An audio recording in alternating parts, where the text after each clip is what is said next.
menurut ayat Quran dan hadis Nabi itu nanti ada bermacam-macam.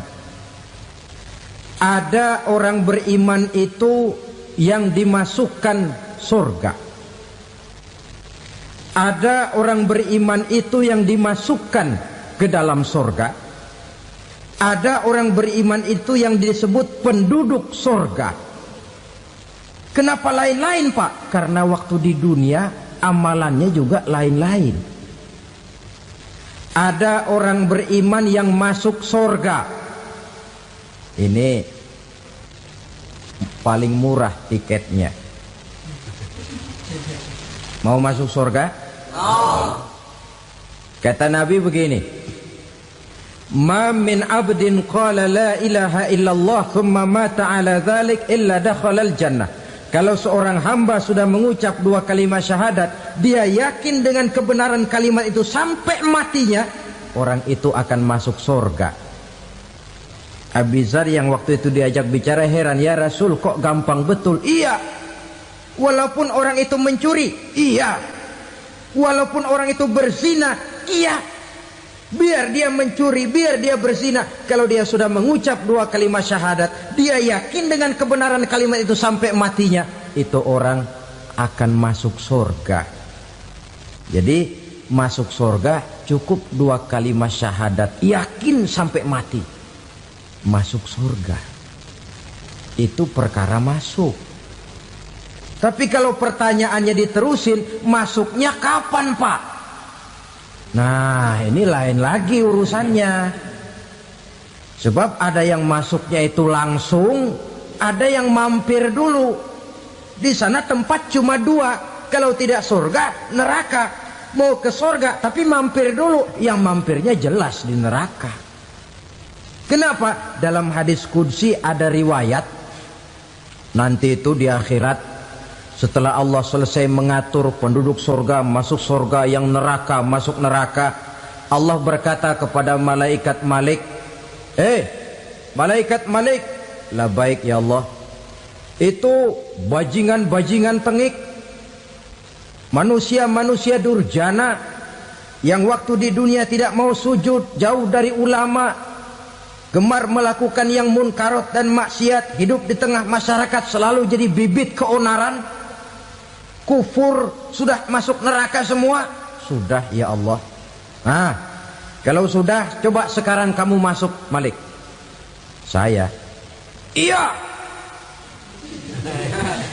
masuk neraka. Mau apa ya Allah? Kata Allah, akhriju minan nar man kana fi qalbihi misqala habatin min khardalin min iman. Kau masuk neraka, cari di dalam neraka orang-orang yang ada imannya walaupun kecil sebesar biji zarah, angkat mereka keluar. Masuk malaikat Malik ke neraka, cari orang yang ada imannya, korek-korek. Ya repot, udah pada gosong. Yang ada imannya diangkat ke atas, yang ada imannya diangkat ke atas, lalu dimandikan di Nahrul Hayat, namanya sungai kehidupan di akhirat nanti. Cakep lagi rupanya, bersih lagi wajahnya, apel di hadapan Allah. Kata Allah, bagaimana mas? Kapok nggak sampean? Kapok ya Allah. Nah, kalau kapok, idhab fadkhulil jannah, pergi masuk surga sana. Berangkat mereka ke surga, ketemu sama teman-temannya yang udah sampai lebih dulu, yang nggak pakai mampir lagi. Terjadi dialog. Kata teman-temannya yang udah pada nyampe duluan, mas, iya, emang baru sampai? Saya baru sampai. Memang mampir di mana dulu mas? Kita sudah lama sampai di surga. Saudara buka surah Al-Muddatsir ayat 34-35. Ma salakakum fis saqar? Kenapa kamu mampir di neraka Saqar? Qalu lam naku minal musallin. Mereka menjawab, kami mampir di neraka Saqar mas, gara-gara dulunya kami waktu di dunia ndak pernah sholat. Ndak pernah sholat? Ndak pernah. Kan rumahnya dekat masjid, cuma dekat doang mas. Sholat mah enggak saya. Enggak pernah ngasih makan fakir miskin, enggak pernah hadir di majelis taklim, pendeknya enggak pernah melakukan kebajikan, maka saya pun mampir di neraka sakor. Untung betul saya punya iman mas sedikit. Waktu hidup di dunia dulu saya pernah mengucap 2 kalimat syahadat, sekali-kalinya waktu mau kawin. Masya Allah. Untung saja kawin, kalau nggak kawin polos.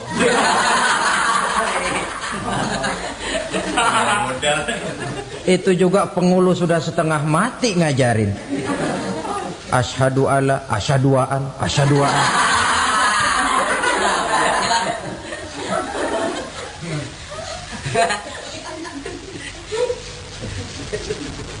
Ini namanya masuk surga, ada mampir dulu. Ada pula orang mukmin itu yang dimasukkan surga. Namanya dimasukkan kan terima beres. Saya masuk ke rumah, jalan sendiri, cari tempat sendiri. Saya dimasukkan ke dalam rumah, terima beres. Pokok ada di dalam, itu dimasukkan namanya. Nggak pakai mampir. Tapi tentu tiketnya lebih mahal ketimbang yang pertama tadi. Apa kata Allah? Innal ladzina amanu wa amilus salihat la ukaffiranna anhum sayyi'atihim wa la udkhilannahum jannah. Sesungguhnya orang-orang yang beriman kemudian beramal soleh, kami hapuskan segala dosa dan kesalahannya, kami masukkan mereka ke dalam surga. Lihat ayatnya, Allah yang memasukkan, kita yang dimasukkan. Tidak pakai transit, tidak usah mampir. Cuma tidak cukup syahadat, tidak cukup amanu, tapi diiringi dengan wa'amilus salih. Iman, amal. Tidak cukup syahadat, lalu dibuktikan dia sholat, dia zakat, puasa, lalu dia melakukan berbagai macam kebajikan. Ini yang menyebabkan dia tidak pakai mampir di tempat yang bernama sakor. Lalu ada pula orang mukmin itu yang disebut penduduk sorga. Wah, ini sudah VIP ini. Ashabul jannah, penduduk sorga. Siapa mereka? Kata Allah, innal ladzina amanu summa istaqamu fala khaufun alaihim wala hum yahzanun ulaika ashabul jannah hum fiha khalidun. Sesungguhnya orang-orang yang beriman lalu istiqamah, tetap dalam melaksanakan perintah Allah, tidak goyah, tidak labil tapi stabil, istiqamah, mereka tidak takut dan tidak bersedih hati. Merekalah penduduk surga. Iman, istiqamah. Tidak punya duit, sembayang. Banyak duit, sembayang. Miskin, sembayang. Kaya, tetap sembayang. Istiqamah. Kadang orang kalau susah rajin ke masjid, banyak duitnya ngelihat masjid melengos. Waktu miskin hamba Allah, setelah kaya jadi hamba harta. Bergeser, tidak ada nilai istiqomahnya. Saudara-saudara, dengan begitu penduduk neraka itu dua. Ada penduduk permanen, ada penduduk yang semi permanen. Yang semi permanen orang-orang beriman yang mempunyai dosa besar. Mereka masuk ke neraka untuk menerima azab sesuai dengan dosanya.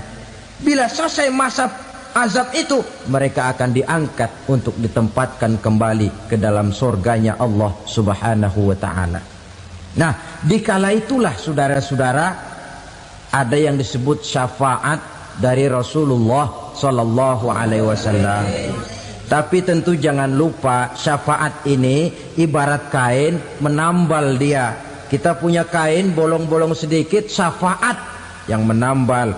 Solat kita ada kurang dikit, sedekah kita ada campur riak dikit, amalan kita ada tidak karena Allah dikit. Kita berharap syafaat.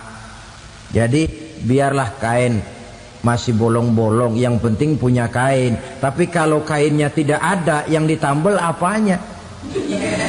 Sholat tidak, puasa tidak, zakat tidak, berharap syafaat saja. Ya, terlalu berlebihan itu.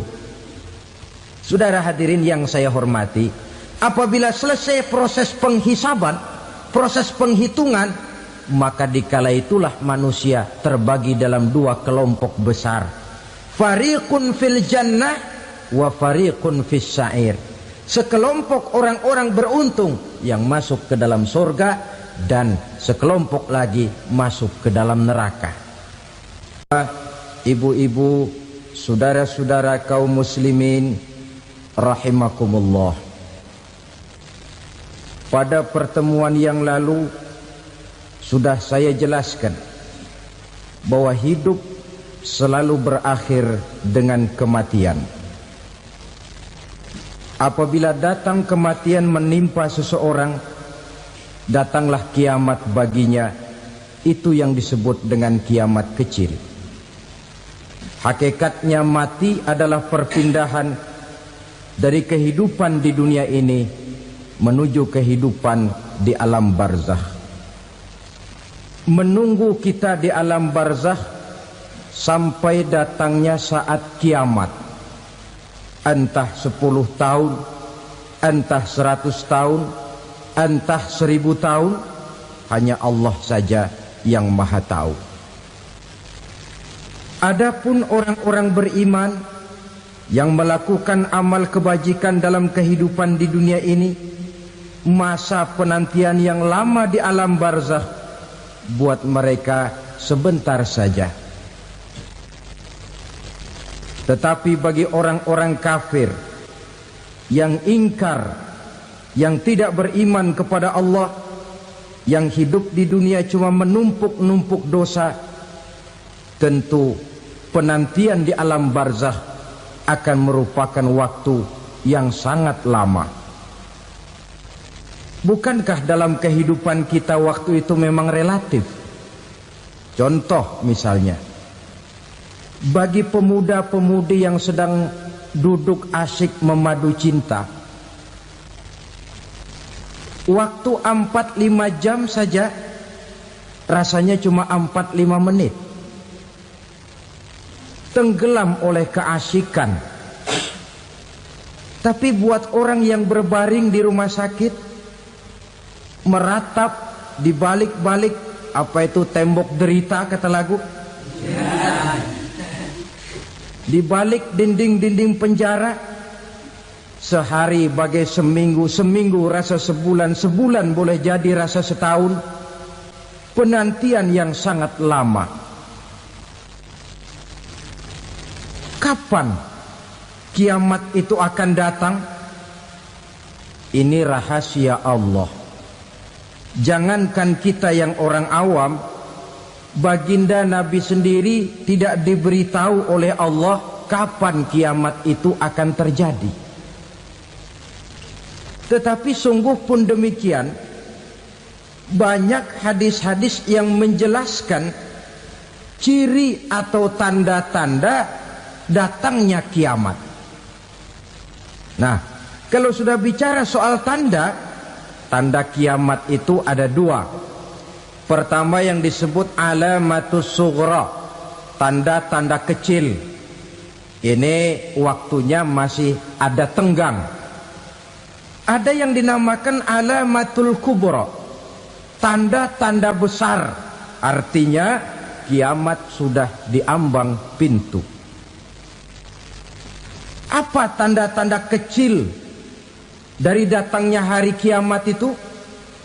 Misalnya kata Nabi, apabila ilmu sudah diangkat oleh Allah. Artinya apabila ulama sudah banyak wafat, minat orang belajar agama berkurang, lalu kebodohan nampak merajalela di mana-mana, zina dikerjakan secara terbuka, minuman-minuman keras jadi kebanggaan, itu termasuk di antara tanda-tanda kecil terjadinya hari kiamat. Apalagi misalnya iza waladatil ammatu rabbataha, apabila budak sudah melahirkan tuan. Apa maksudnya? Ada yang mentafsirkan apabila anak sudah bisa membudaki orang tuanya. Orang tua yang melahirkan dia, yang membesarkan dia, demi setelah si anak besar jadi orang berpangkat, bertitel, berharta, berkedudukan. Jadilah orang tua itu budaknya. Sehingga sering dibilang kalau orang tua kaya, anak jadi raja. Tapi kalau anak yang kaya, orang tua sering jadi budak. Apalagi munculnya fitnah yang bergelombang, timbul perang antara dua bangsa yang besar, waktu berjalan terasa sangat pendek sekali. Itu merupakan tanda di antara tanda-tanda kiamat. Termasuk di dalamnya sulit membedakan mana laki, mana perempuan.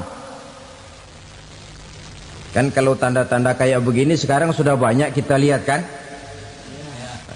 Ulama banyak wafat, penggantinya sulit. Zina dikerjakan berterang-terangan, minuman keras jadi kebanggaan, banyak anak membudaki orang tuanya, sulit membedakan mana laki mana perempuan. Kadang-kadang dari belakang kita lihat perempuan bener, begitu kita colek nengok jenggotan.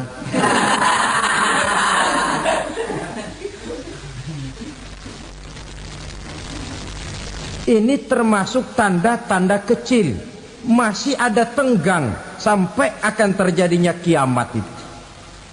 Nah, yang dimaksud dengan tanda-tanda besar, ini tanda besar artinya kiamat sudah diambang pintu. Pertama, matahari terbit dari sebelah barat. Apabila matahari sudah terbit dari arah sebelah barat, tertutuplah sudah pintu taubat. Bersabda Nabi kita, la taqumus sa'atu hatta tatlu'a syamsu min maghribiha.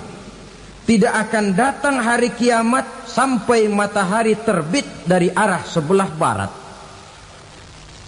Fa iza tala'at, manakala matahari telah terbit dari arah sebelah barat, wara'ahan nasu, manusia banyak menyaksikan itu, amanu ajma'un, mereka pun lalu beriman. Yang tadinya kafir, yang tadinya ingkar, yang tadinya membangkang, setelah melihat matahari terbit dari sebelah barat, buru-buru beriman, berlomba-lomba mengucap dua kalimat syahadat. Tapi apa yang terjadi? Kata Nabi, wadzalika hina la yanfa'u nafsan imanuha lam takun amanat min qabl. Hari itu adalah hari yang iman sudah tidak berguna lagi bagi seseorang apabila sebelumnya memang dia tidak pernah beriman. Au kasabat fi imaniha khaira, atau beriman tetapi tidak pernah melakukan kebajikan di dalam keimanannya itu.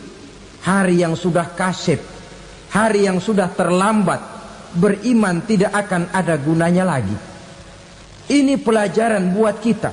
Sebelum sang surya terbit dari sebelah barat, sebelum nafas sampai di tenggorokan, artinya pintu taubat masih terbuka.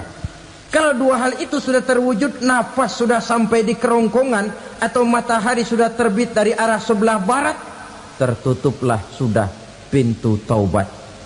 Tak ada lagi gunanya pangkat, jabatan, harta, bahkan beriman pun dalam suasana macam itu. Too late, kata orang Kulon.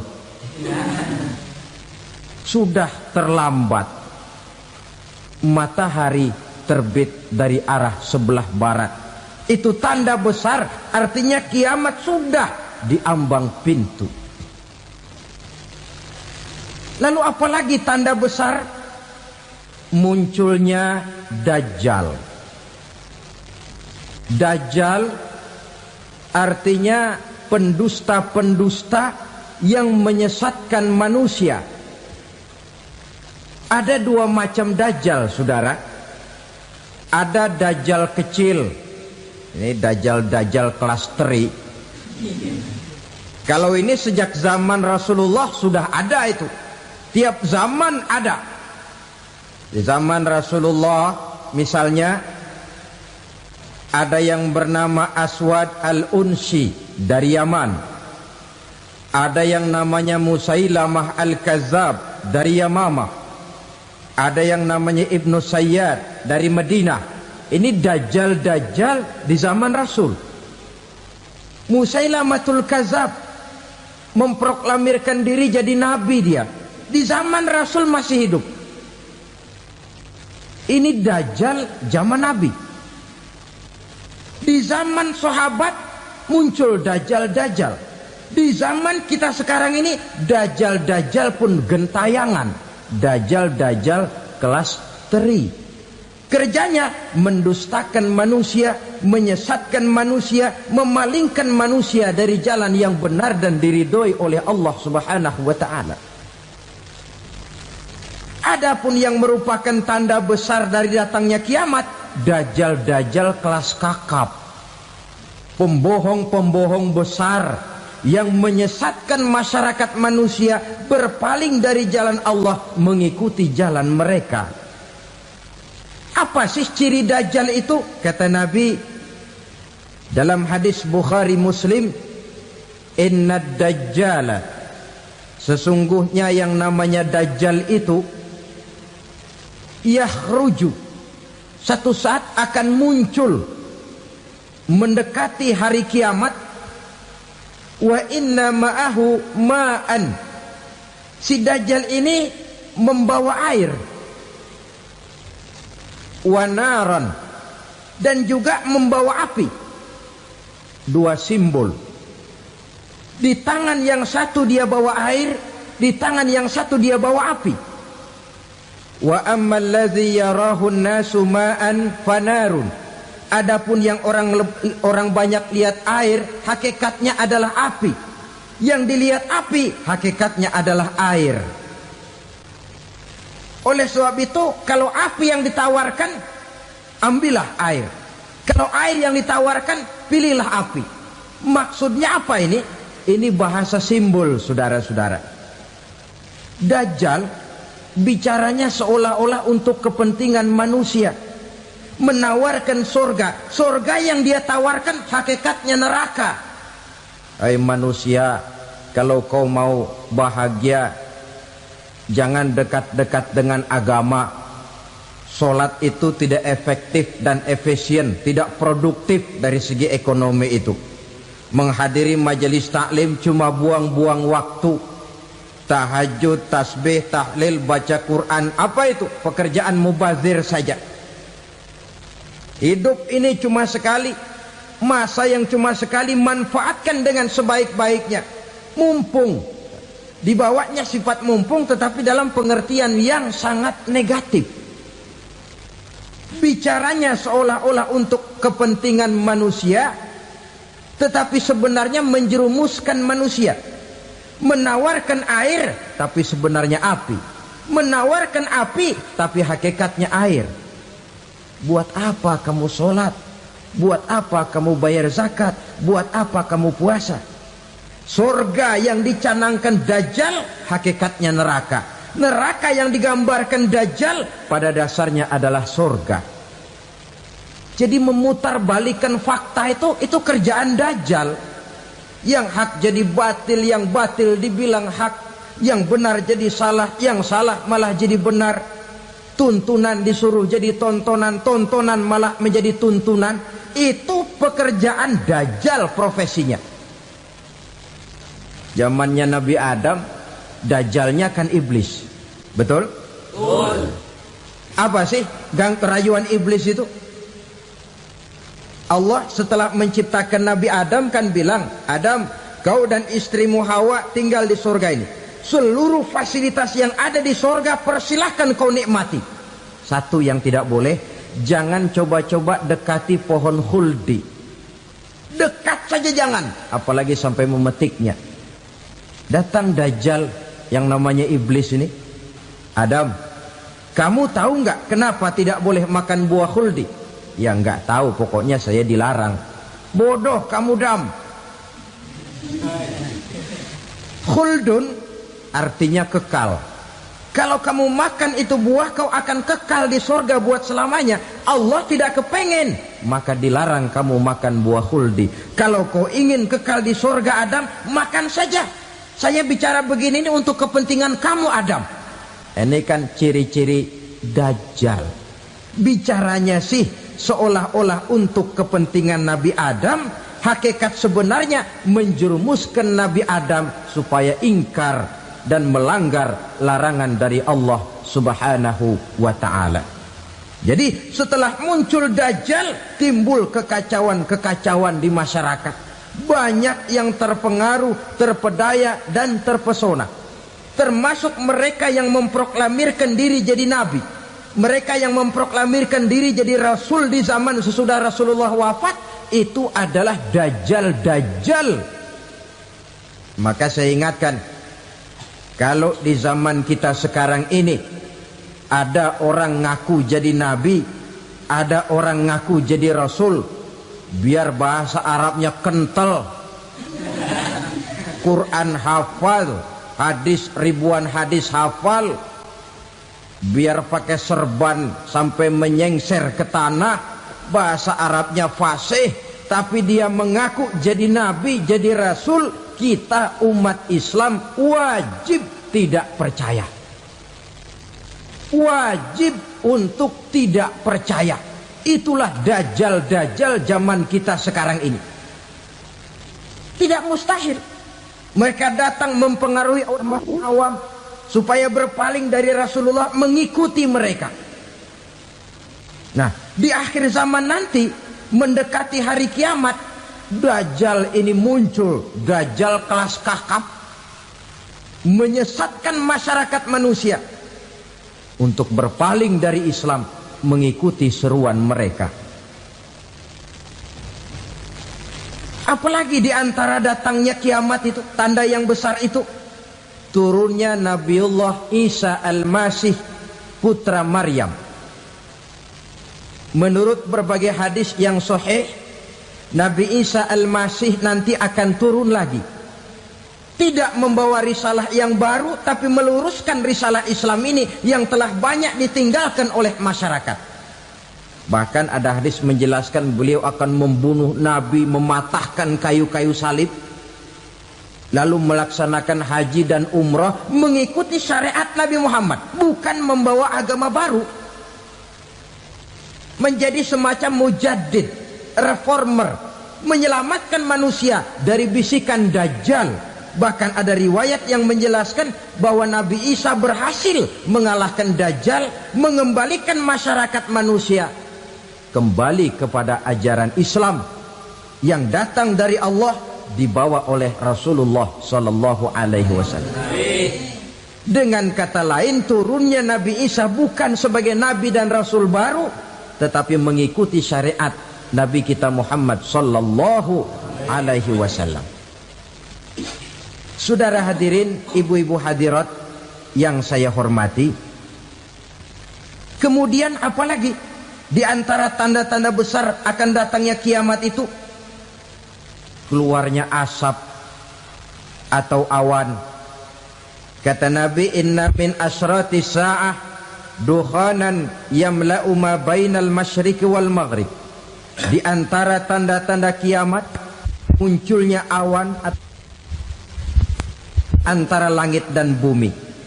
Ini pun diperkuat dalam surah Ad-Dukhan ayat 10. Fartaqib yauma ta'tis sama bidukhanim mubin fayughshan nas hadza azabun alim. Bagi orang-orang yang beriman, mereka biasa-biasa saja. Tapi bagi orang kufur, datangnya asap dan awan ini merupakan azab yang kelewat pedih. Barangkali sedikit mendekati gambaran tentang azab yang pedih ini, saya ingatkan alam pikiran kita kepada peristiwa yang belum lama terjadi. Pernah dengar berita bocornya reaktor nuklir di Chernobyl, Uni Soviet? Pernah dengar? Bocornya reaktor nuklir di Chernobyl yang mengakibatkan ratusan bahkan sangat mungkin ribuan nyawa. Cuma satu reaktor. Bagaimana kalau seluruh cadangan nuklir yang dimiliki oleh para negara adikuasa ini diledakkan? Bahkan yang konon menurut catatan cadangan nuklir yang dimiliki bersama oleh Amerika dan Rusia sekarang ini sudah sanggup memusnahkan 6 miliar manusia, 1,5 kali lebih banyak dari jumlah manusia yang nongkrong di permukaan bumi ini.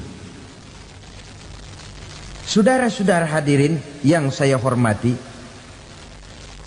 lalu saat mendekati hari kiamat, apalagi tandanya? Setelah Nabi Isa wafat, pada saat turunnya yang kedua kali, lalu Allah meniupkan angin sejuk. Semua orang-orang beriman, orang-orang baik wafat, sehingga penghuni bumi ini cuma tinggal lagi terdiri dari orang-orang kafir. Tidak ada lagi di bumi ini yang bisa mengucapkan Allah.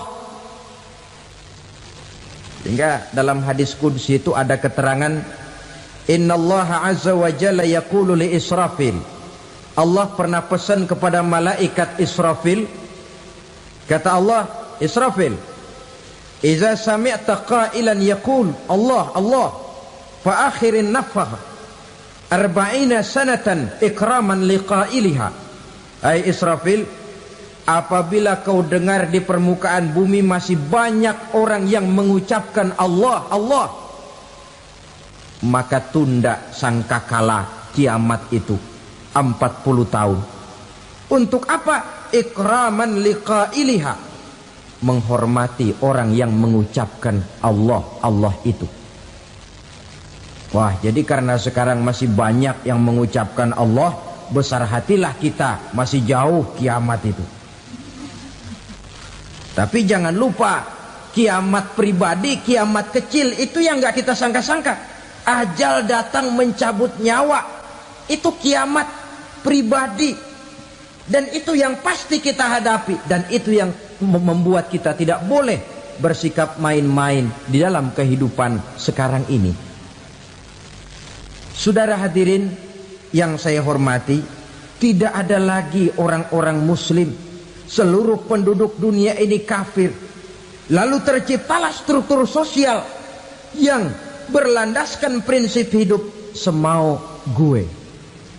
Bakal terjadilah prinsip di mana yang kaya menyantap yang miskin, yang kuat menindas yang lemah. Hidup sudah bagaikan di rimba belantara. Berlaku hukum rimba. Siapa yang kuat dia yang menang, siapa yang lemah menjadi mangsa. Timbul kekacauan, maksiat merajalela, munkarat menjadi-jadi. Sehingga isi bumi ini penuh dengan segala macam perbuatan dosa. Tidak ada perlunya lagi alam diperpanjang temponya. Datang saat yang sudah dijanjikan oleh Allah Azza wa Jalla, maka terjadilah yang disebut kiamat kubra, kiamat besar, kiamat ancur-ancuran. Bagaimana kejadian ini dimulai? Dalam surah Az-Zumar ayat 68, Allah Subhanahu wa taala berfirman, wa nufikha fis-suri fasa'iqa man fis samawati wa man fil ardi illa man sya'allahu. Maka manakala ditiuplah sangkakala, terkejutlah seluruh yang ada di langit dan seluruh yang ada di bumi. Bila saat kiamat datang, Allah perintah malaikat Israfil, Israfil, tiup sangkakalamu. Ditiuplah sangkakala oleh malaikat Israfil. Yang akibat daripada tiupan itu, seluruh yang ada di langit, seluruh yang ada di permukaan bumi terkejut. Yang ada di langit siapa? Malaikat kan. Bayangin aja kalau malaikat kaget, apalagi kita. Terkejut seluruh makhluk yang ada di bumi, yang ada di langit mendengar suara sangkakala itu. Bunyinya tidak sanggup kita bayangkan dahsyatnya. Ledakan nuklir, ledakan neutron, belum apa-apa ketimbang bunyi sangkakala malaikat Israfil ini. Nah, lalu mendengar bunyi sangkakala ini, gemparlah makhluk, kacaulah alam. Bumi gempa, planet-planet bertabrakan, gunung meletus, air laut tumpah ke darat, angin topan bertiup, halilintar menyambar. Lalu semua yang bernama hidup mati total. Mati bareng tanpa persiapan. La haula wala quwata illa billah. Saya kadang-kadang dalam tafakur bermohon, ya Allah, mudah-mudahan saya enggak nemuin kiamat beneran. Ngeri. Tidak bisa kita bayangkan macam apa suasana seperti itu. Allah saja banyak memberikan gambaran, misalnya Al-Qari'ah, wa mal qari'ah, wa ma adraka mal qari'ah. Kejadian yang menggemparkan. Tahukah kamu apa kejadian yang menggemparkan itu? Yauma yakunun nasu kal farasil mabsus wa takunul jibalu kal ihnil manfus. Pada saat itu manusia berterbangan bagai kupu-kupu, gunung berterbangan seperti kapas ditiup angin. Gunung saja macam kapas, konon lagi manusia. Kematian total, mulai semut sampai gajah mati, jin mati, iblis mati, malaikat mati. Malaikat saja mati. Saudara hadirin yang saya hormati, kematian total yang tanpa persiapan. Orang bilang, Pak, kalau mati bareng begitu yang repot malaikat maut dong ya. Cabut sana, cabut sini. Itu kalau menurut logika kita, mestinya begitu menurut logika. Tapi logika juga yang nggak perlu serepot itu. Sebab untuk mematikan listrik di wilayah DKI, di wilayah Jakarta, nggak perlu tiap rumah didatengin, matiin, ya lama. Cukup dari kantor pusatnya saja PLN, tekan satu tombol, gelaplah seluruh Jakarta. Saudara hadirin yang saya hormati, kematian total. Lalu setelah kematian total, planet-planet juga mati, dalam arti tidak bergerak dan beredar. Angin mati, dalam arti tidak bertiup.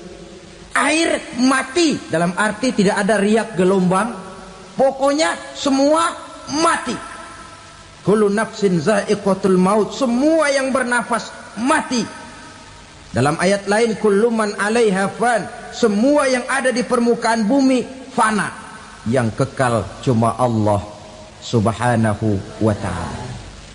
Yang paling belakang mati, malaikat maut dan malaikat Israfil. Tapi mati juga sesuai dengan janji Allah. 10 lamanya. Tidak dijelaskan oleh Abi Hurairah 40 jam, apa 40 hari, apa 40 tahun. Hadis-hadis cuma menyebutkan 40 saja. Sunyi alam, yang tinggal cuma Allah saja lagi. Ketika itu Allah berseru-seru, katanya, limanil mulkul yauma. Siapa para penguasa hari ini? Mana itu raja-raja dan penguasa yang dulu mengaku jadi Tuhan? Fir'aun. Mana Fir'aun sekarang? Yang dulu jadi raja, merasa berhasil, sombong, lalu tidak mau turun-turun dari kekuasaannya, sampai kepada puncak kekurang ajarannya mengangkat diri jadi Tuhan. Mana itu Fir'aun? Namrus.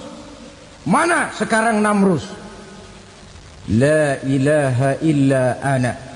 Ternyata tidak ada Tuhan lain selain daripada aku, kata Allah. Proses kemudian, saudara-saudara, turunlah hujan dari langit. 40 lamanya hujan itu. Tidak jelas juga 40 jam apa 40 hari. Setelah air turun membasahi, datanglah tiupan sangkakala yang kedua. Semua yang bernama mati bangkit dari kuburnya masing-masing. Ini yang disebut Yaumul Ba'thi, hari kebangkitan. Allahu Akbar. Pada saat kita bangkit dari kubur kita masing-masing, kumpul di padang mahsyar namanya. Bayangin aja, saya sendiri nggak sanggup bayangin. Manusia sejak zaman Adam sampai zaman kiamat kumpul bareng di tempat sama. Berapa banyaknya itu?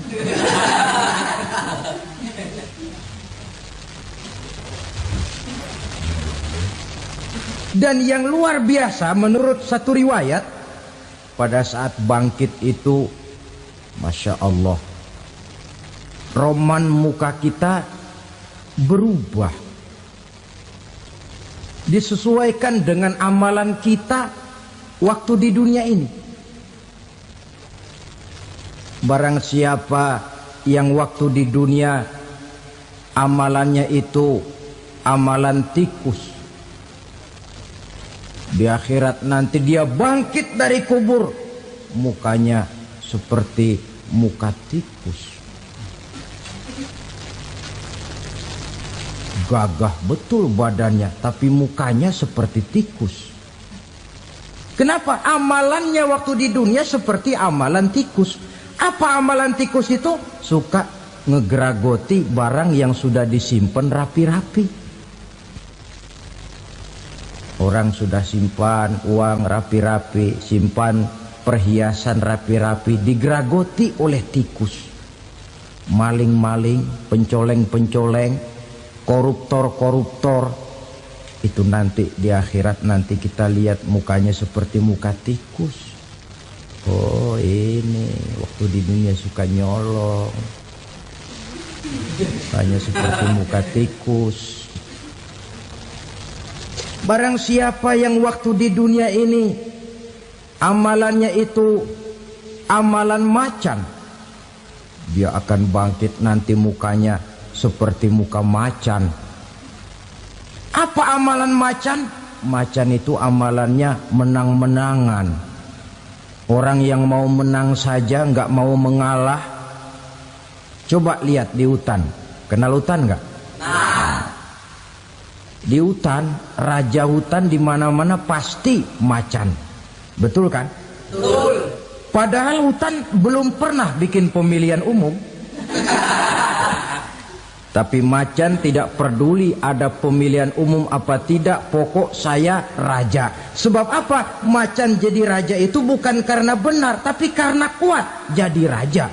Setelah dia jadi raja, rakyat hutan yang mesti dilindungi malah dimakan oleh raja macan. Kambing rakyat hutan dimakan oleh macan.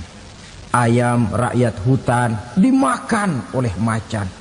Itu nanti kita lihat di akhirat itu mukanya seperti muka macan, gagah betul. Lalu barang siapa yang di dunia ini amalannya itu seperti amalan anjing, nanti dia punya muka seperti muka anjing. Apa amalan anjing? Pertama, anjing itu kalau disuruh jaga rumah, dia tidak bisa membedakan mana maling, mana tamu. Biar yang datang maling, kalau bawa tulang, anjing kalem. Yang kedua, anjing itu akan setia kepada siapa saja yang memberinya roti. Siapa yang memberinya roti, itulah majikannya. Apa kata majikannya, pasti dia laksanakan. Soal benar atau salah, dia tidak peduli. Setelah anjing dapat roti, dia tidak punya pilihan lain kecuali bilang, abdi mah kumaha juragan wae ayeuna mah.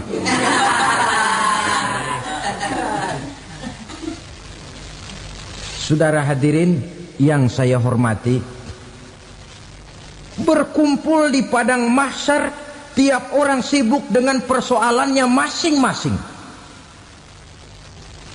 Matahari waktu itu didekatkan oleh Allah. Panas luar biasa. Ada yang saking panasnya itu mencucurkan peluh keringat sampai sebatas mata kakinya. Ada yang keringatnya sampai sedengkulnya. Ada yang keringatnya sampai sepusatnya. Ada yang keringatnya mengalir sampai sebahunya. Ada yang kelelap oleh keringatnya sendiri, sementara orang di sampingnya nggak apa-apa. Bergantung lagi amalan dia waktu di dunia ini. Saudara-saudara, sebagian orang dalam kepanikan padang mahsyar berombong-rombong datang mereka menghadap Nabi Adam. Ya Adam, anta abal bashar.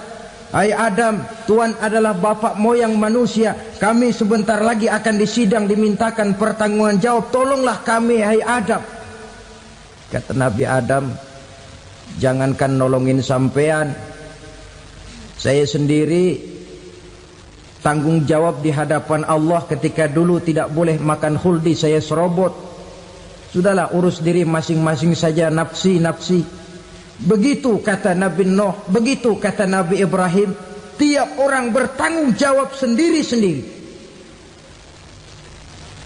Ketika itulah saudara-saudara, nikmatnya menjadi umat Nabi besar Muhammad sallallahu alaihi wasallam. Sebab apa? Walaupun menurut abjad kita ini umat paling belakang, paling belakang kita ini toh, karena Nabi Muhammad adalah Nabi akhir, tapi akan dihisap lebih dulu, lewat di atas sirat lebih dulu, masuk surga lebih dahulu ketimbang umat-umat belakangan. Ketika Rasul mendekati ajal, beliau tanyakan itu kepada malaikat Jibril. Malaikat Jibril berkata, Muhammad jangan khawatir, Allah sudah berjanji, inni haramtul jannata ala sairil anbiya hatta tadkhulaha anta wa haramtuha ala sairil umami hatta tadkhulaha ummatuka. Surga aku haramkan buat seluruh nabi kecuali kalau engkau Muhammad sudah masuk ke dalamnya, dan surga aku haramkan buat seluruh umat kecuali kalau umatmu Muhammad sudah masuk ke dalamnya. Logikanya, walaupun menurut abjad kita umat paling belakang, bakal dihisap paling dulu, lewat di atas sirat paling dulu, masuk surga paling dulu, kalau mampir ke neraka juga paling dulu. Ya resiko. Jangan mau enaknya aja paling dulu. Saudara hadirin yang saya hormati, setelah masa kebangkitan itu jangan dikira begitu bangkit langsung diperiksa. Masih menunggu menanti ribuan tahun perhitungan padang mahsyar untuk sampai kepada proses yang disebut yaumul hisab, hari perhitungan. Seorang demi seorang bakal dipanggil. Bayangkan saja, kita se-RT saja di absen, kadang-kadang perlu waktu lama. Ini manusia sejak zaman Nabi Adam sampai datang hari kiamat, satu demi satu disidang di hadapan Qadhi Rabbul Jalil. Status sosial copot sudah waktu itu. Yang pernah jadi hartawan di situ tidak lagi kelihatan kehartawanannya. Yang pernah jadi jenderal tidak lagi dipanggil jenderalnya. Yang ustadz tidak lagi dipanggil al-mukarramnya. Seluruh status sosial selesai. Dipanggillah kita seorang demi seorang menghadap Qadhi Rabbul Jalil. Bagaimana proses penghisaban itu? Pertama, proses tanya jawab. Di antaranya ada hadis menyatakan, lan tazula qadama 'abdin yaumal qiyamah hatta yus'ala an arba'i khisalin. Besok di hari kiamat tidak akan bergeser telapak kaki seorang hamba sampai dia ditanya lebih dulu tentang 4 persoalan. Tentang ilmunya, kemana ilmu itu diamalkan. Tentang umurnya, di mana umur itu dihabiskan. Tentang masa mudanya, kemana masa muda itu dipakai. tentang hartanya, dari mana harta itu didapat dan kemana harta itu dibelanjakan. Ini termasuk proses tanya jawab. Jadi kalau istilah pengadilan dunia, nama Fulan bin Fulan. Kamu waktu di dunia diberikan umur panjang untuk apa? Pernah mengalami masa muda, kemana kau habiskan masa remajamu? Kau diamanahkan ilmu, dengan apa ilmumu kau amalkan? Kau diberikan harta, dari mana harta kau dapat, kemana kau belanjakan? Tak seorang pun yang bisa mungkir.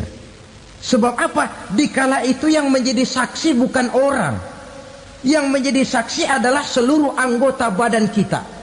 Tangan bicara, kaki jadi saksi terhadap seluruh amalan yang pernah kita kerjakan pada saat kehidupan di alam dunia ini. Selesai proses tanya jawab, lalu diperlihatkan buku catatan kita waktu hidup di dunia ini. Jangan lupa Allah itu menyiapkan 2 superkomputer kepada kita. Sebelah ditempelin sebelah kanan, yang sebelah tempelin di sebelah kiri. Komputer itu namanya Raqib dan Atid.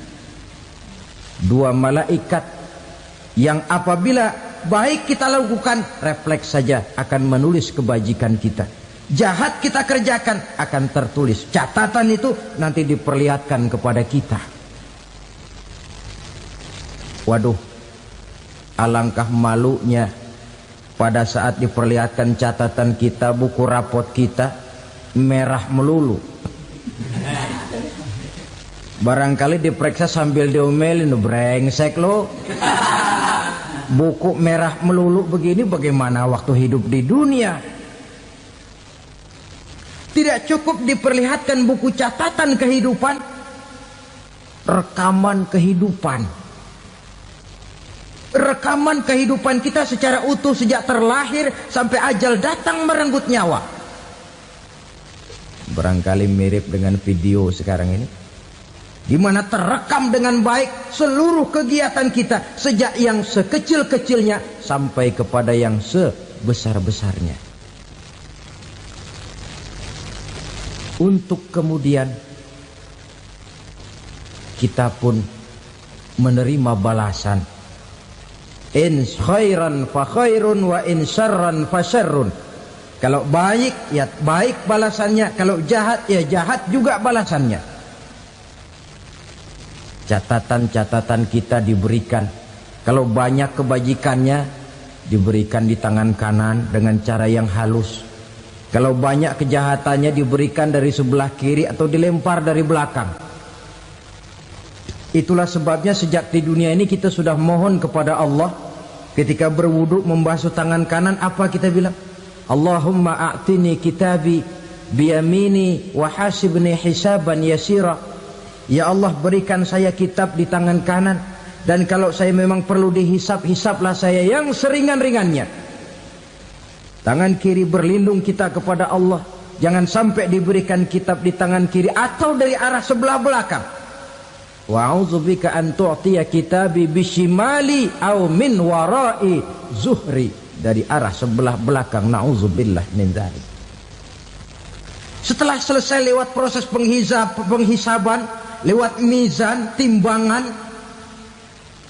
maka yang sudah selesai dihisab itu bergeraklah menuju sirat, jembatan yang terbentang menuju surga melalui neraka.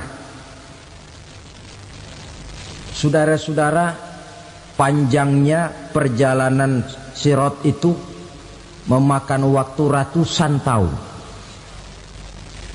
Tetapi orang yang lewat di atas sirat pun macam-macam, bergantung amalannya ketika di dunia ini. Ada yang lewat di atas sirat itu kal barkil khatib, seperti kilat yang menyambar, lep, sudah sampai dia di surga. Cepat bukan main. Ada yang lewat di atas sirat itu seperti orang lari-lari. Ada yang lewat di atas sirat itu seperti orang jalan biasa. Ada yang sambil merangkak, ada yang sambil ngesor, ada yang sambil gelayutan, ada yang selamat sampai ke ujung ke surga, ada yang tergelincir jatuh masuk ke dalam neraka, bergantung amalannya dalam kehidupan di dunia sekarang ini. Tiap kita akan melewati yang namanya sirat ini. Saudara-saudara kaum muslimin yang saya hormati,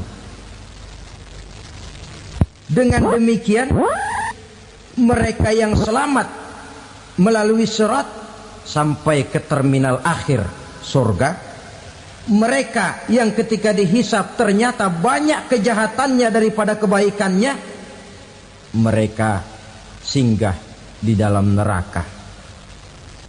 Nah, adapun orang-orang yang beriman menurut ayat Quran dan hadis Nabi itu nanti ada bermacam-macam. Ada orang beriman itu yang dimasukkan surga. Ada orang beriman itu yang dimasukkan ke dalam surga. Ada orang beriman itu yang disebut penduduk surga. Kenapa lain-lain, Pak? Karena waktu di dunia amalannya juga lain-lain.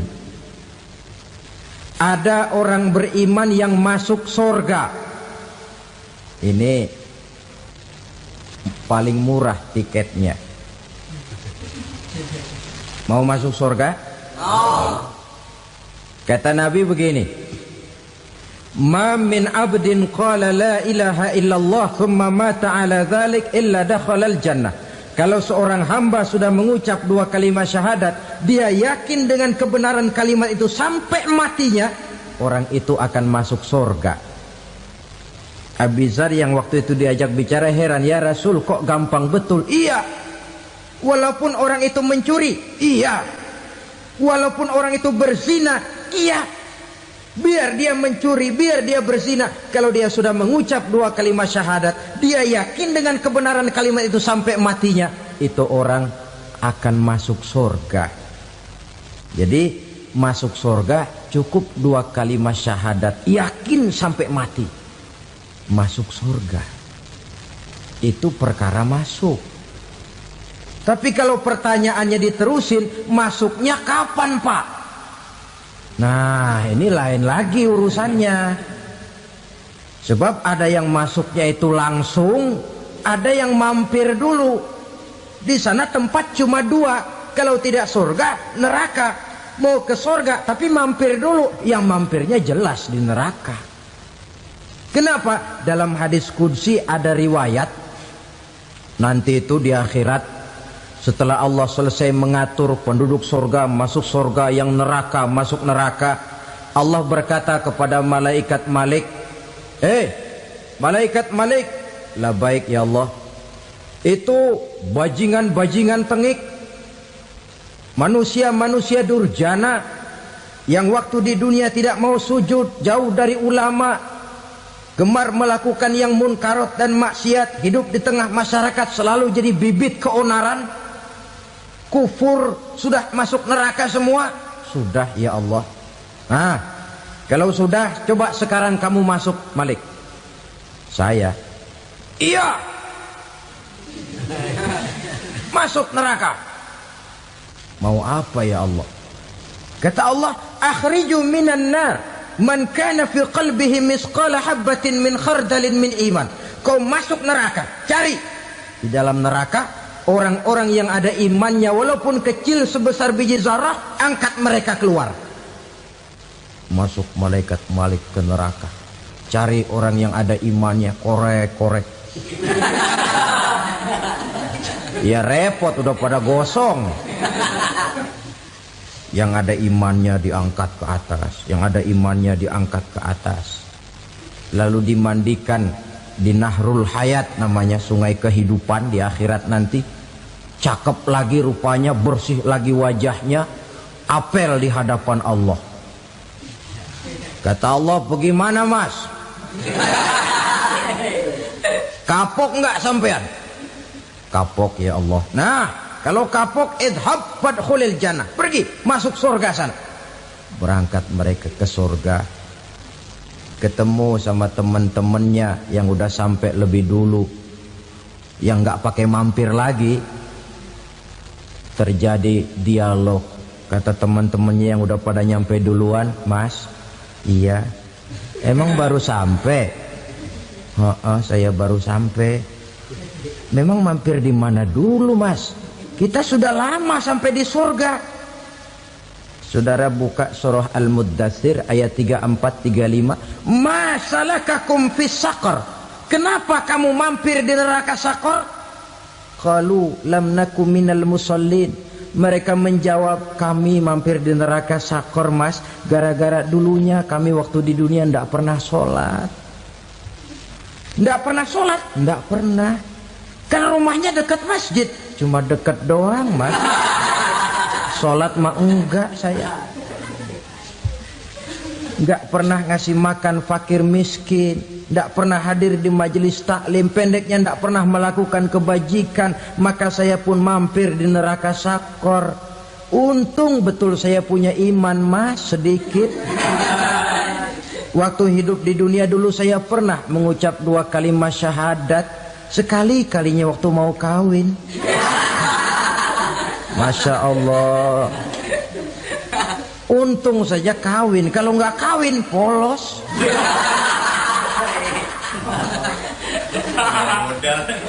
Itu juga pengulu sudah setengah mati ngajarin. Asyhadu alla, asyaduaan, asyaduaan.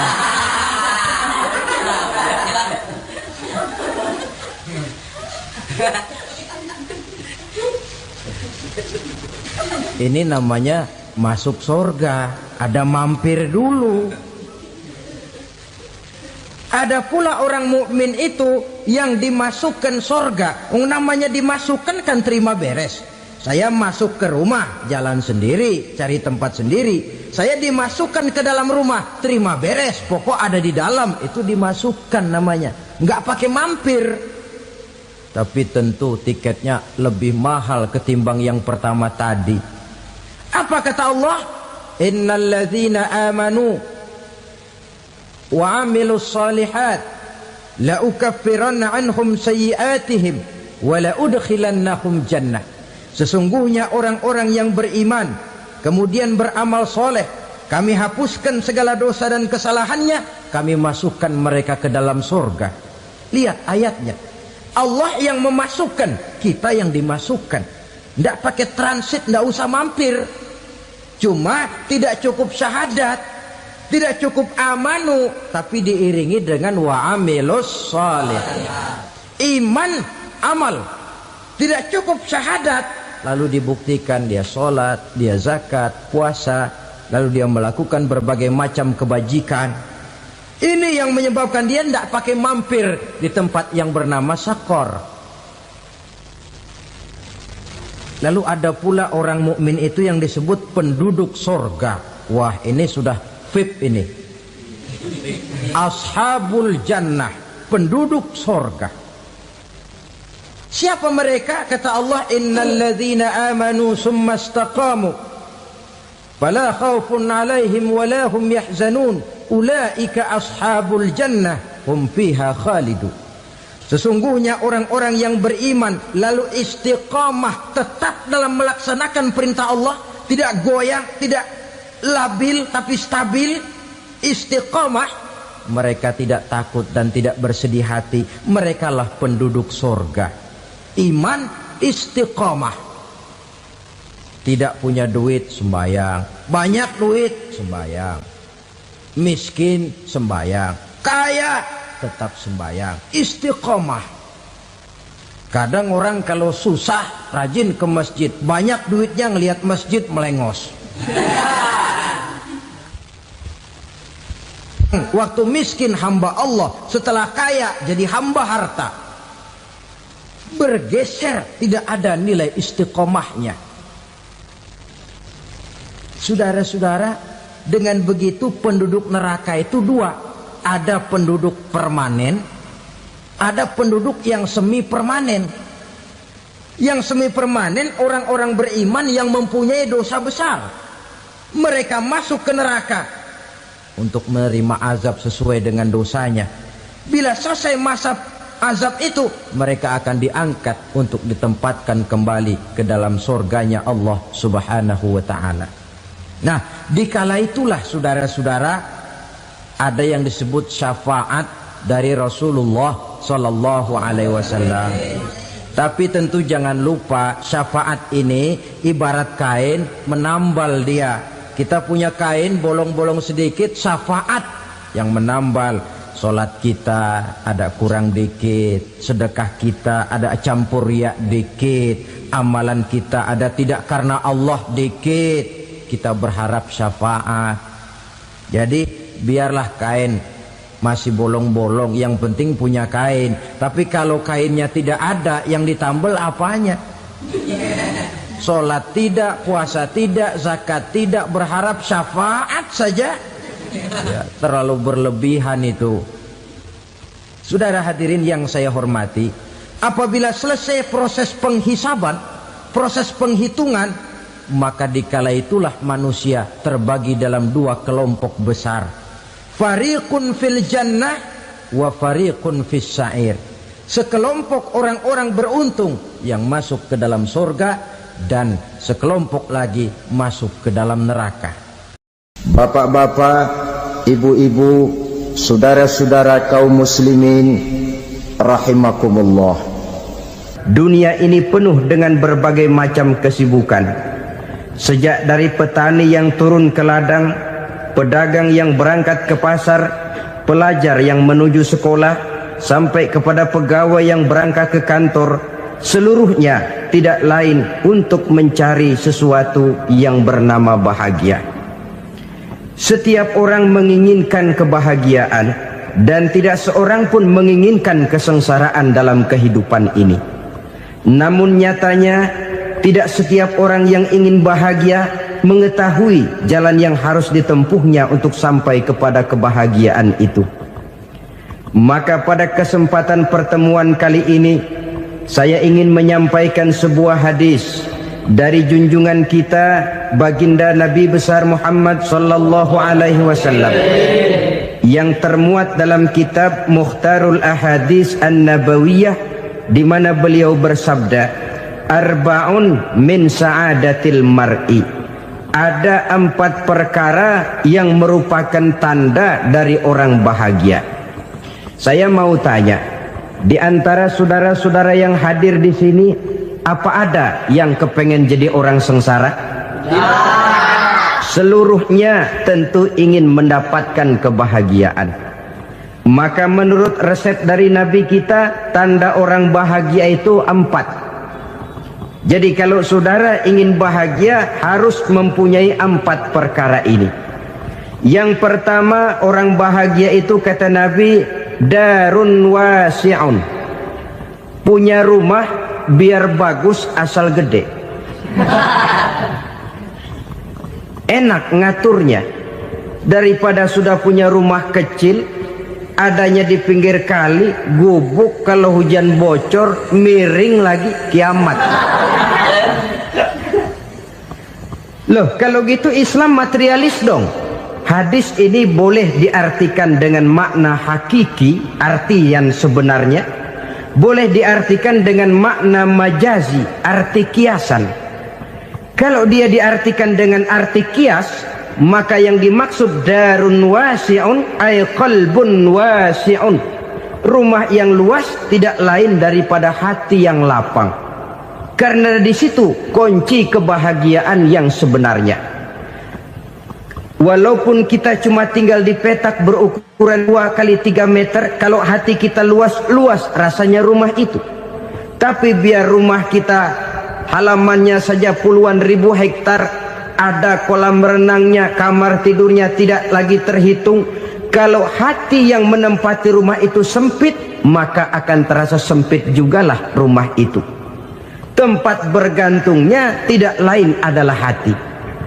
Marilah kita mencoba melihat berbagai pandangan orang tentang bahagia ini. Ada orang menyangka bahwa bahagia itu kalau dia mendapatkan harta yang sebanyak-banyaknya.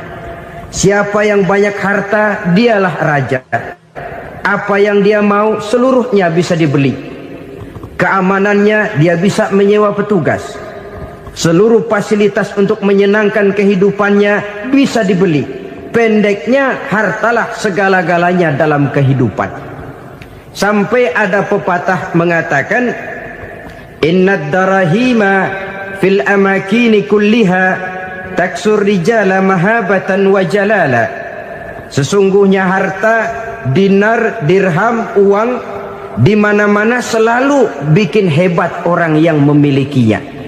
Coba lihat, orang yang punya duit sama yang enggak punya duit, jangan gaya hidupnya, gaya jalannya aja lain.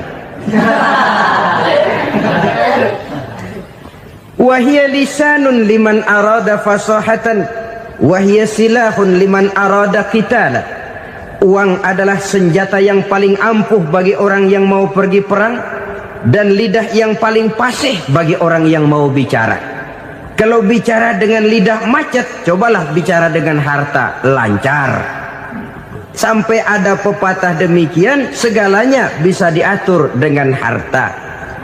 Maka di kalangan orang yang berpandangan semacam itu, seluruh kegiatan hidupnya hanya terfokus kepada bagaimana mengumpulkan harta yang sebanyak-banyaknya.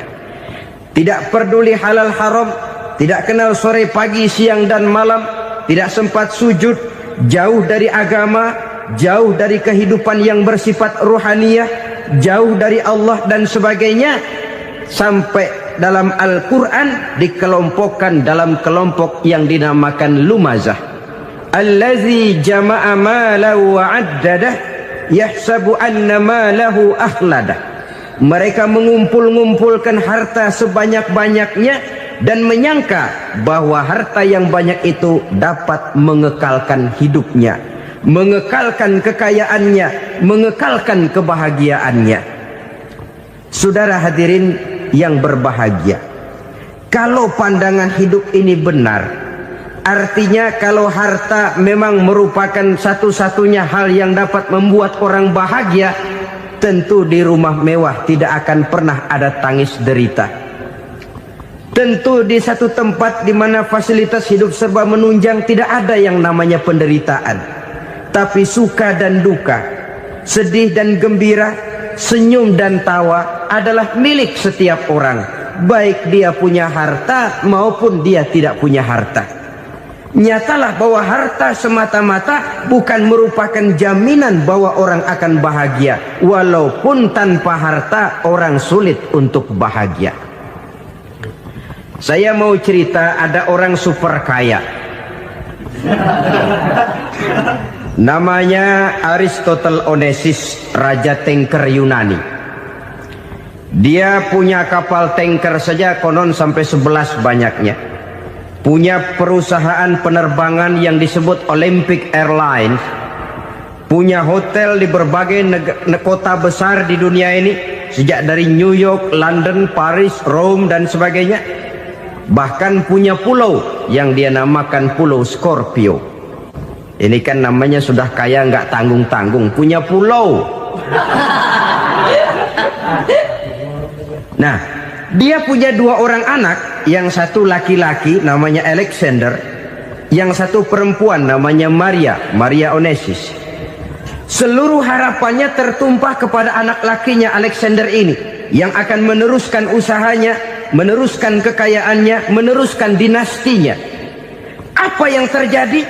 Ternyata anak yang dia harapkan yang bernama Alexander ini mati muda dalam kecelakaan pada waktu dia olahraga.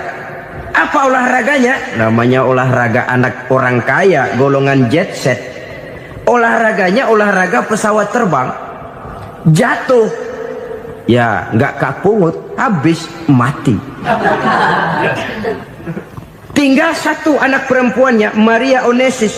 Tapi anak perempuan ini juga malah urakan. Terakhir dia pacaran, bahkan kemudian kawin sama orang Rusia. Rupanya Aristotle Onesimus ini broken. Kekayaannya yang berlimpah ruah, perusahaannya yang begitu banyak, siapa yang akan meneruskan? Siapa yang akan menggantikan? Sampai kemudian dia mengurung diri di Pulau Scorpio dan mati di sana secara mengenaskan.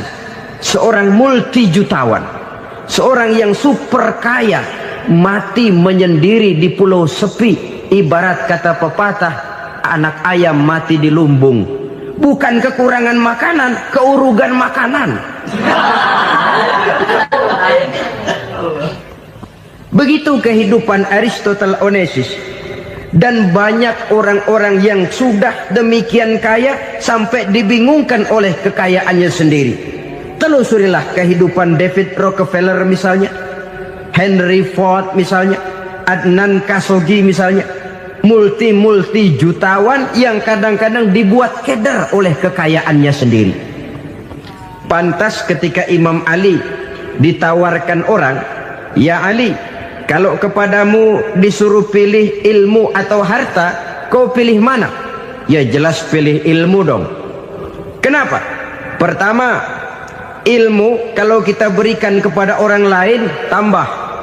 Tapi harta kalau kita berikan kepada orang lain kurang. Saudara punya uang 10.000, dibagi orang 5.000, jelas uang saudara berkurang. Tapi saudara punya ilmu diberikan kepada orang lain bisa, saudara pun makin mantap. Tidak lantas jadi bodoh karena ngajarin orang. Saudara bisa Fatihah lalu mengajarkan orang Fatihah. Orang bisa, saudara pun makin hafal. Tidak lantas setelah diajarin orang ilmunya hilang. Begitu datang dia minta orang, "Tolong ajarin saya Fatihah." Udah habis, nggak ada.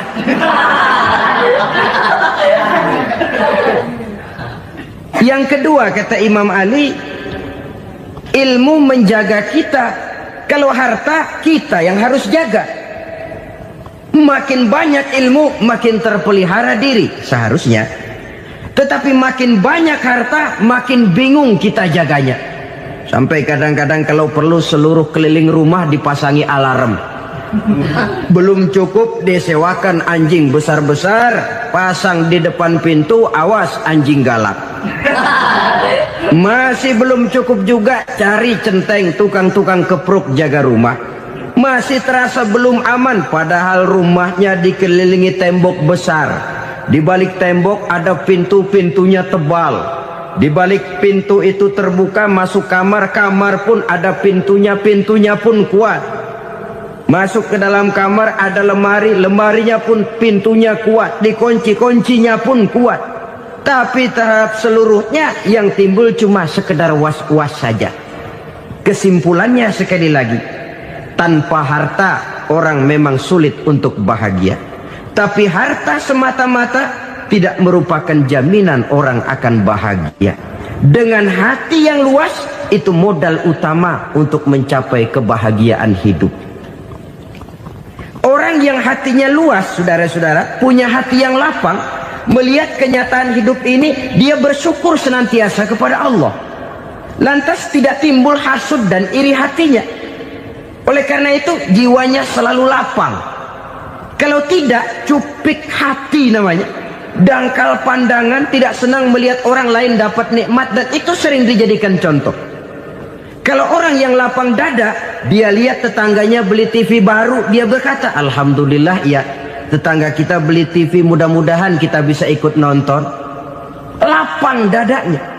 Tapi orang yang sempit hati, lihat tetangga beli televisi, meriang. Enggak diapa-apain, meriang. Besoknya dengar tetangga beli motor, makin sakit, ke rumah sakit. Lalu di rumah sakit dengar tetangganya beli mobil, mati. Disiksa oleh perasaannya sendiri. Orang kalau hati sudah sempit dalam hidup, kemanapun dia pergi, sempit rasanya medan kehidupannya. Kemudian kita melihat juga ada orang yang menilai bahwa bahagia itu katanya kalau punya kedudukan yang tinggi, pangkat yang agung, wibawa yang besar. Mungkin betul, tapi mungkin juga tidak. Bergantung kepada hati orang yang punya pangkat itu. Sama dengan harta tadi.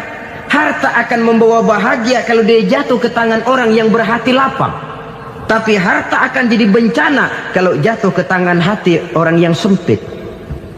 Pangkat akan membawa bahaya kalau jatuh di tangan hati orang yang sempit.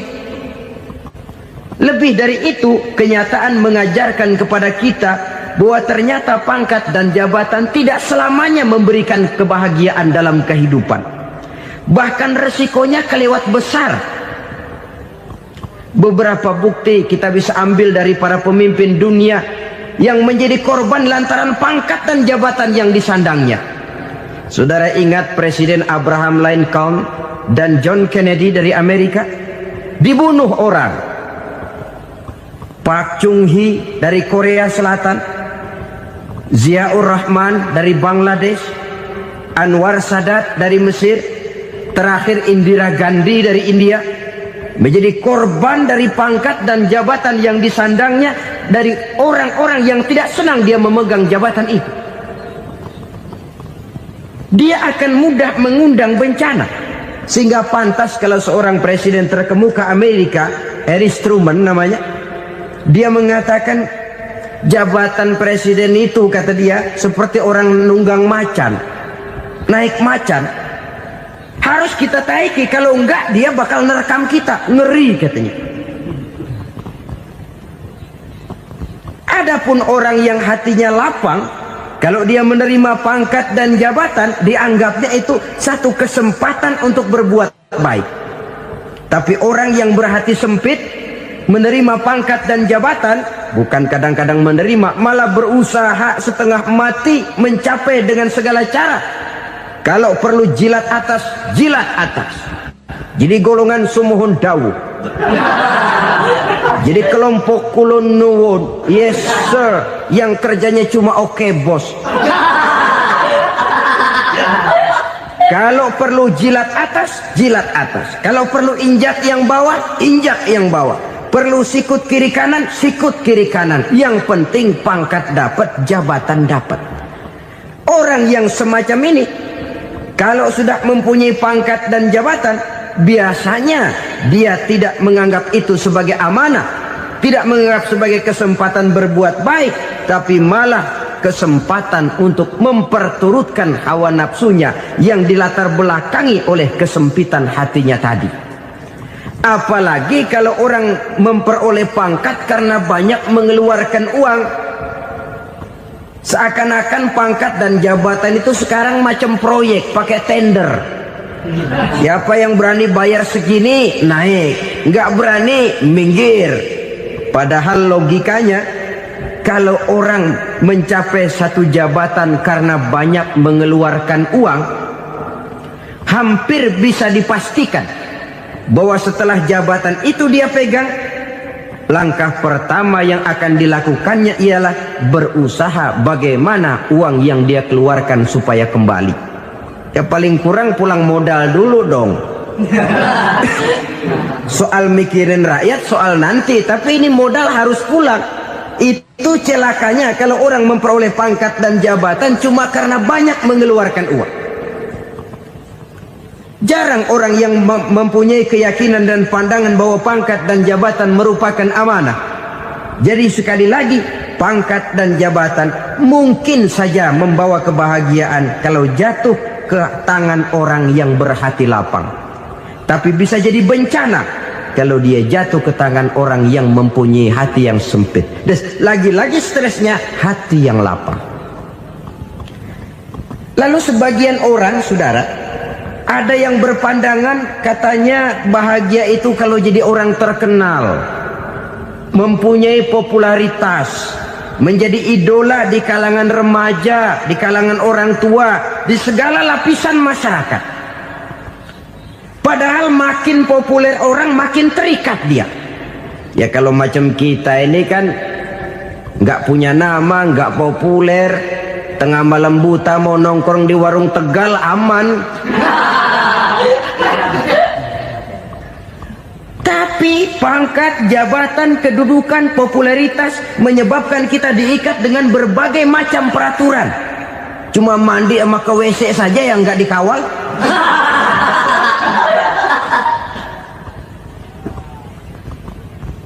Benarkah popularitas, ketenaran membawa kebahagiaan? Mungkin.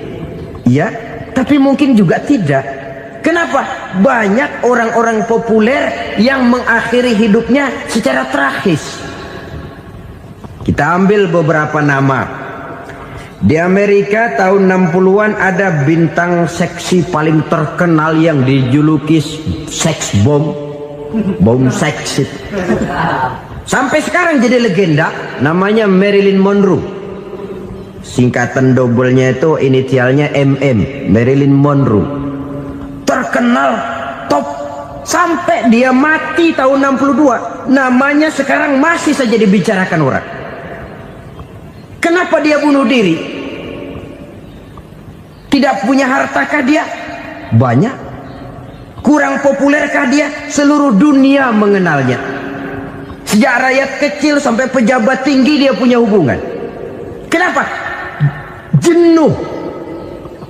Dia terlahir dalam keadaan yatim. Setelah itu tidak lama dia berangkat remaja, ibunya meninggal. Pindah dari wanita asuh ke wanita asuh sampai 12 orang ibu angkatnya. Dan kekecewaan yang paling parah, setiap laki-laki yang dekat dengannya hanya seperti kapal berlabuh. Datang dan pergi silih berganti. Padahal dia merindukan seseorang yang bisa melindungi hidupnya. Dia rindukan itu dan dia tidak pernah menemukan. Itu yang akhirnya menyebabkan dia minum pil tidur kelewat dosis, minum obat tidur kebanyakan, ya tidur terus sampai sekarang.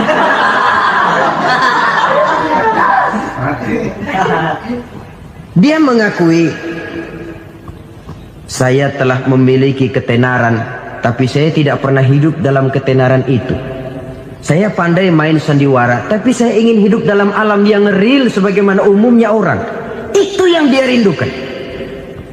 Menyusul jejak yang namanya Marilyn Monroe ini, Billie Holiday, saudara kenal tentu. Di rumah sakit dirawat. Dia juga minum obat overdosis, mati lagi. Jimi Hendrix minum obat tidur overdosis kelewat batas, mati lagi. Lalu yang menghanyutkan diri di danau, Janis Joplin dan Brian Jones. Ini orang-orang populer, orang-orang terkemuka yang mengakhiri hidup secara tragis, bukan karena tidak terkenal, mungkin karena sudah saking terkenalnya. Contoh paling belakangan, Bruce Lee. Wah, ini tukang-tukang keprok tentu kenal siapa dia. Sampai sekarang pun tabir kematiannya masih merupakan misteri. Dan yang masih hidup juga menunjukkan gejala yang aneh. Michael Jackson, rumahnya di Beverly Hills itu dijaga sedemikian rupa, dan dia selalu curiga kepada setiap makanan. Harus steril, bersih dari segala macam kimia. Kemana dia pergi, itu tukang-tukang keprok sudah selalu menjaga dan mengawal. Dan dia seakan takut menunjukkan mukanya yang asli. Hingga kalau tampil ke tengah di luar show, dia kadang memakai pakaian yang tidak menunjukkan dia yang sebenarnya. Takut dikenali orang. Ternyata popularitas sering jadi momok yang meracuni kehidupan manusia. Oleh karena itu, benarlah junjungan kita pada saat beliau mengajarkan orang akan bahagia kalau dia mempunyai hati yang lapang. Nah, sekarang masalahnya untuk mendapatkan hati yang lapang, caranya bagaimana? Kita kembali kepada konsep Quran. Allah mengajarkan, ala inna bi dzikrillahi tatmainnul qulub. Ketahuilah bahwa dengan banyak mengingat Allah, hati akan tenang, jiwa akan lapang. Dengan kata lain, dekat dengan agama, merasakan kehadiran Allah dekat dalam hidup. Itu muara pertama untuk mencapai hati yang lapang. Ala inna bi dzikrillahi tatmainnul qulub. Jangan macam orang sekarang ingin mendapatkan ketenangan lalu tapak di puncak gunung, di gua-gua, di tempat sepi. Iyalah kalau nggak ada ular. Kalau tergigit ular berbisa, ketenangan belum, mati jelas itu. Islam positif untuk mendapatkan ketenangan. Ala inna bi dzikrillahi tatmainnul qulubi. Bahwa ketahuilah bahwa dengan banyak mengingat Allah, hati akan tenang, jiwa akan lapang, nuansa pikiran akan luas. Karena yang namanya bahagia ada dimanapun manusia berada. Di kampung ada bahagia, di kota ada bahagia. Di ngarai, di lembah, di gunung, di hutan, di lautan, di angkasa luar. Dimanapun bahagia itu ada kalau kita bermodalkan hati yang lapang ini. Dan hati akan lapang kalau kita dekat dengan agama. Dekat dengan harta buat sementara hati mungkin tenang. Tapi ketenangan yang relatif dan temporer. Apalagi orang tiap kali tambah harta, tiap kali tambah rencana. Itu wajar. Mungkin sebelumnya saudara berpikir, kalau punya duit 5.000 enak nih.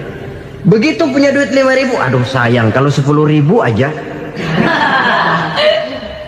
Tiap kali tambah harta, tiap kali lain rencana. Makin banyak rencana, makin menjauhkan kita dari yang namanya ketenangan. Padahal ketenangan merupakan unsur utama untuk mencapai bahagia. Dan ketenangan itu bermuara dalam hati manusia. Tengoklah kehidupan ini. Orang yang banyak harta dengan orang miskin, berbedakah rasa sakit yang mereka tanggungkan? Rasanya tidak. Walaupun si kaya tidur di kasur empuk berselimutkan sutra mahal, sementara si miskin meringkuk di balai bambu yang keras dan kasar. Apabila maut datang, dia juga tidak pernah pilih bulu. Maut datang menjemput si kaya di singgasana keemasannya, dikelilingi oleh para pengasuh, dayang dan idang serta para pengawal. Dan maupun datang menjemput si miskin papa sehingga ia tergelepar di tepian jalan. Kedua-duanya bernama mati. Kalau nyata bahwa sakit yang ditanggung si kaya tidak beda dengan sakit yang ditanggung si miskin, bukan harta semata yang membuat orang bahagia. Hati yang tenang, jiwa yang lapang penuh kedamaian karena banyak berzikir dan mengingat Allah, itu merupakan modal utama untuk mencapai sesuatu yang bernama bahagia.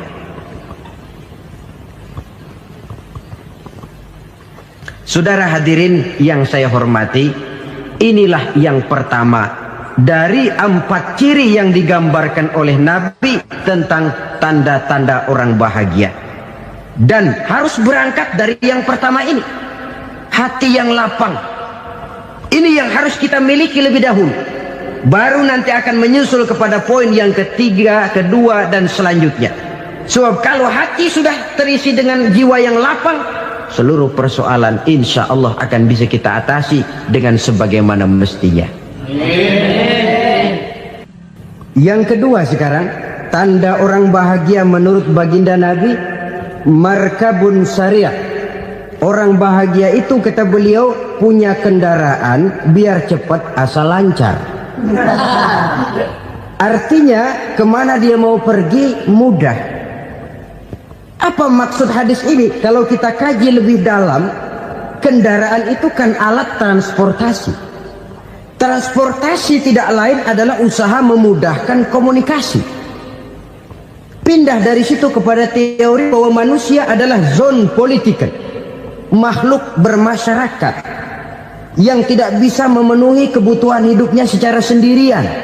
Kita memerlukan keberadaan orang lain dalam kehidupan ini.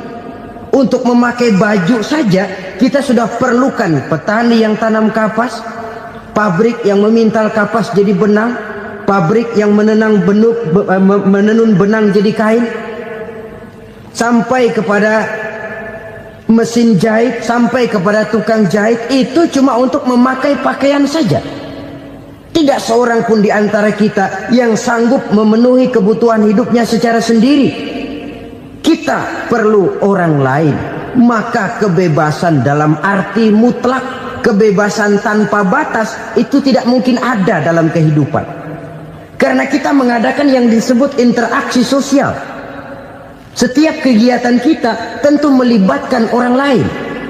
Menurut kita barangkali kita bebas jalan di jalan raya semaunya, tapi orang lain berkendaraan pun merasa bahwa ini ada juga jalan haknya. Dan begitu selanjutnya. Oleh karena itu, maksud dari kendaraan yang cepat ini adalah khulata'uhu ma'as solihin. Lingkungan pergaulannya terdiri dari orang-orang soleh. Pergaulannya luas. Kemana dia pergi ada temannya. Kesulitannya ada tempat dia cerita. Dan kesulitan kalau sudah diceritakan kepada orang lain, taruh kata orang itu tidak bisa menolong, namun menceritakannya kepada orang yang kita percayai, kan paling kurang sudah mengurangi beban jiwa, mengurangi tanggungan batin, merasa masih ada tempat kita cerita. Maka lebih baik orang awam yang mau bergaul ketimbang orang setengah alim tapi ngunci pintu. Sebab nantinya akan timbul sikap picik, cupik pandangan, dan tidak luas menghadapi kenyataan dalam kehidupan ini. Namun yang harus kita garis bawahi, pergaulan memang mesti luas. Namun jangan sekali-kali lupa bahwa pergaulan sangat besar pengaruhnya dalam ikut membentuk kepribadian manusia. Sehari-hari bisa kita bilang, kalau kita dekat sama tukang minyak wangi, sekalipun nggak dibagi minyaknya, baunya tentu dapat. Betul? Tapi dekat sama tukang elas, walaupun nggak kena apinya, asapnya mesti kena. Kalau Syauqi mengatakan lebih jelas lagi, man asyaral asrafa asa musyarrafan wa muasyiral anzali ghairu musyarrafin. Awalam taral jildal hakira muqabbalan bisagri lamma sara jildal mushaf. Siapa yang bergaul dengan orang mulia, dia bakal ikut menjadi mulia. Tapi siapa yang berteman dengan orang hina, dia tidak bakal ikut menjadi mulia. Tidakkah kau lihat, kata Syauqi, kulit kambing yang hina pun dicium orang ketika menjadi kantong Quran. Kulit kambing hina, kalau dia sendirian gak ada yang mau cium. Tapi begitu dia bergaul dengan Quran, menjadi kantong Quran, dipakein minyak wangi, ditaruh di tempat yang tinggi, mau diambil dicium dulu, dibawa dengan penuh hormat dan hati-hati. Kulit kambing yang hina lantaran berteman dengan Quran, numpang mujur. Tapi coba lihat kalau kulit kambing berteman dengan kayu, jadi beduk, habis. Zohor dikemplang, asar dipukul. Itu pun sedikit saja, cuma salah milih teman. Yang temannya Quran dihormati orang, yang temannya kayu lantaran jadi beduk, gelap-gelap subuh orang udah kemplangin.